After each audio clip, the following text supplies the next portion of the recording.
कैसे करी हम विदाई है, कैसे करी हम विदाई बहे नैना से लोर, हाँ नैना से लोर। हथवा से छूटत नइखे अचरा के कोर, अचरा के कोर, अचरा के कोर। हथवा से छूटत नइखे अचरा के कोर, अचरा के कोर, अचरा के कोर। डीजे डीजे डीजे रविंद्र दीवाना दीनत ग्यालपुर दीनत ग्यालपुर दीनत ग्यालपुर दीनत ग्यालपुर।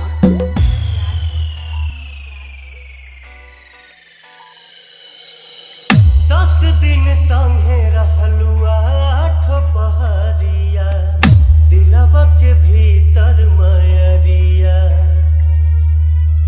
नैना से दूर होते छल के नैना, देख विदाई के बेरिया। मन कहे माई माई है,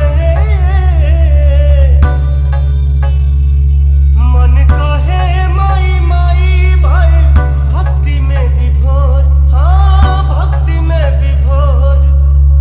हथवा से छूटत नइखे अचरा के कोर, अचरा के कोर, अचरा के कोर। हथवा से छूटत नइखे अचरा के कोर, अचरा के कोर, अचरा के कोर। डीजे डीजे डीजे रविंद्र दीवाना दीनत ग्यालपुर दीनत ग्यालपुर दीनत ग्यालपुर दीनत ग्यालपुर। विनय बिहारी पवन को हर बलकवा, रखी ह तुम्हारी नजरिया।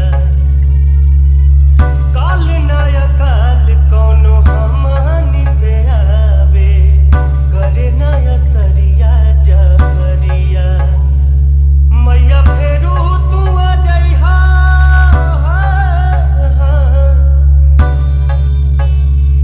मैया फेरू तू आ जइहा करे जिंदगी अजोर, हाँ जिंदगी अजोर। हथवा से छूटत नइखे अचरा के कोर, अचरा के कोर, डीजे अचरा के डीजे कोर। डीजे हथवा से छूटत नइखे रविंद्र दीवाना अचरा के कोर। दीनत ग्यालपुर दीनत ग्यालपुर दीनत ग्यालपुर दीनत ग्यालपुर दीनत ग्यालपुर।